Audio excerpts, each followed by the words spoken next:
Alright, so this is part 3 of Jungle Camp Clearing Mechanics. I just want to finish this one up. We're already at the red buff. Most of the things on red are the same as they are in the other camps, so there's not much to be explained. Just a little new concept that we haven't seen before. So, you need to know how vision works for this concept to work. First of all, you gotta understand, when do you see a camp? Let's say you got a ward over here, and it sees until here. Then the question is, what do you see over here on this little area over here? Okay, so the answer is, in case that you're not getting any vision, this ward is the only thing getting vision for you, and there is a red buff up, then you won't see anything. You heard me right there. You won't see this little paw. This little paw doesn't stick out, right? Which is weird, because in real life, obviously, if a cat is behind the tree and you can only see his paw, you just see that paw, period. It's not a problem. In League of Legends, it doesn't work that way. You can only see the part that's in vision if you also see the center. So the condition is, if you see the center, you see whatever is inside vision range, including that center, of course. So if we had a camp like this, and your vision was like this, then you would see this little part. You wouldn't see the entire thing, you wouldn't see the part in the back there, you would just see whatever is inside your vision range, as you would expect. That's it, that's the concept. Now, one more concept and we got everything sorted.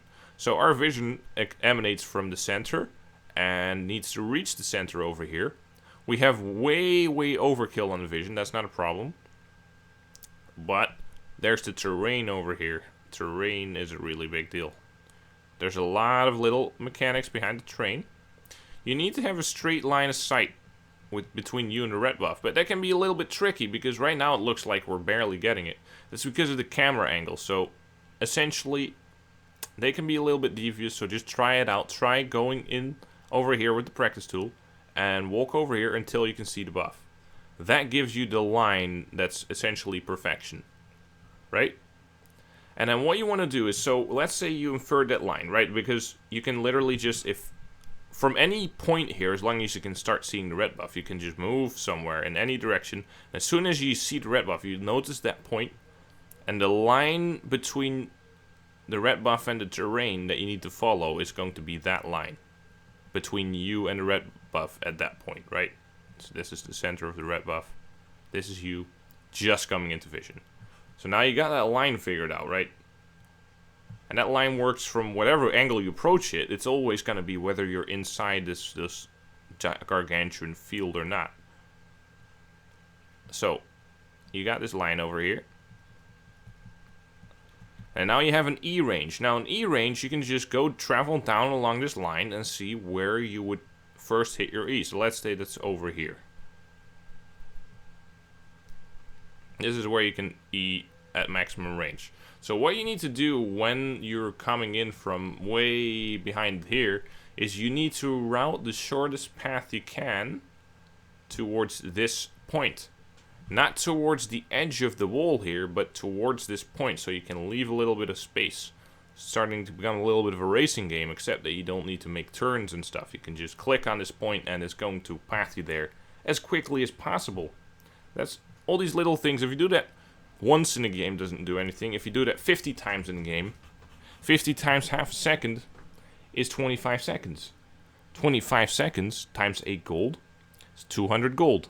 200 gold snowballs in 7 minutes, you got 400 gold. In 14, you got 800 gold. That's why if you put challengers versus silvers, even if they play relatively conservatively, all these little advantages everywhere just snowball out of control. Because if you have 400 gold lead and you kill someone with what you got from that, then it's easy, right? Now you're just completely dominating someone. League snowballs. So again, these little things, they do matter. Very important. They matter a lot. Alright, so that gives you the perfect line, and then you E, and then you do auto plus Q. Simply because, first of all, auto has very high cooldown efficiency, but Q is also an auto reset. So because auto is available right now, you'll have another auto straight after this. If you Q first, then you have to wait all the way for an auto, right? And if you auto, you get to Q immediately. So it's the cooldown efficiency. But what's way more important is the auto reset, right? So you gotta realize that's the real thing that's at play here. Alright. So,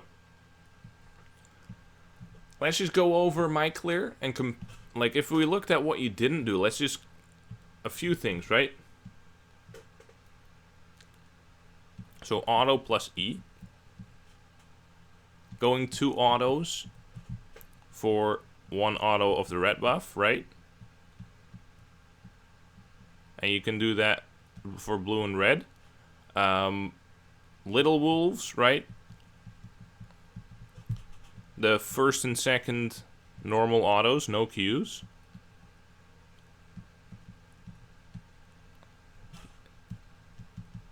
Kite every camp. Right? And experiment with this. Experiment with how you can kite the wolves towards almost the center of the lane. And you're not going to hit the center, but kite it as far as you can up to that point. And once you start hitting a maximum, that's it. That's your optimum, right? You just got to push it to its limit. Because right now, like, you're stopping well before the end there. You're kiting a little bit, but that is not the optimum. You got to kite on every... So you got to kite after every auto, right? After every auto on the wolves, because there's 3 little guys attacking you, there's always going to be one of them attacking you.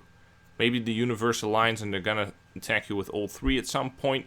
If you were to see that happening, you could stand still, right?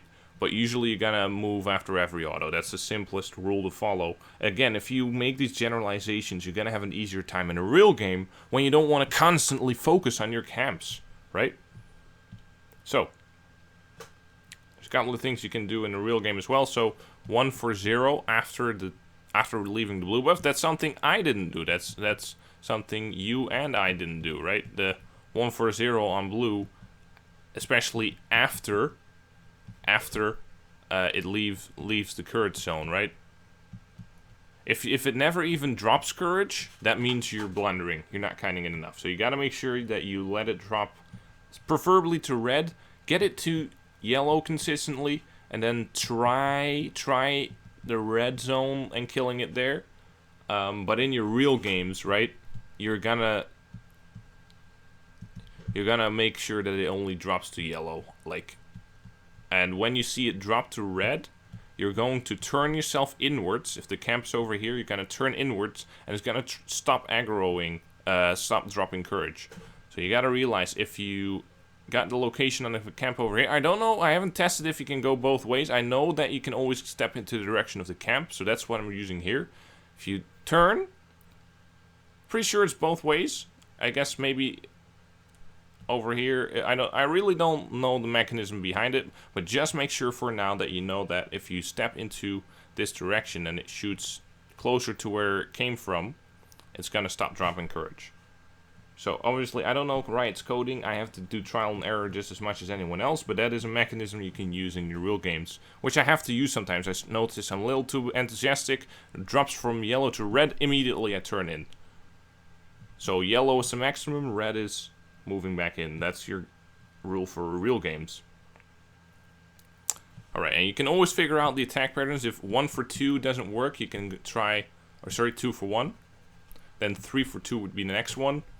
And 0 for 1 will often make you run out of space and is really difficult. So because it's so difficult and edgy, this one is kind of like doesn't play with the other kids in the schoolyard. These are the only 2 that are really relevant.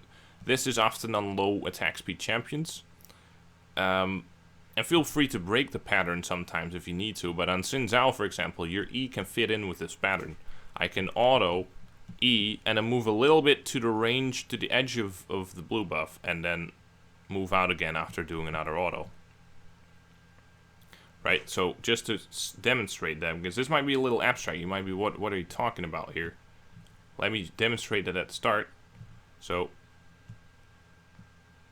you see this? So, look at this. I'm going to put it in slow motion. So you see here, auto, E, and you see this little movement towards the edge here. So my route is something like this, right? I'm going to curve it towards here. So I am trying to move a little bit to the edge of my auto attack range. And my movements after that are going to be slightly bigger, right? This is bigger than this little movement over here. Just make sure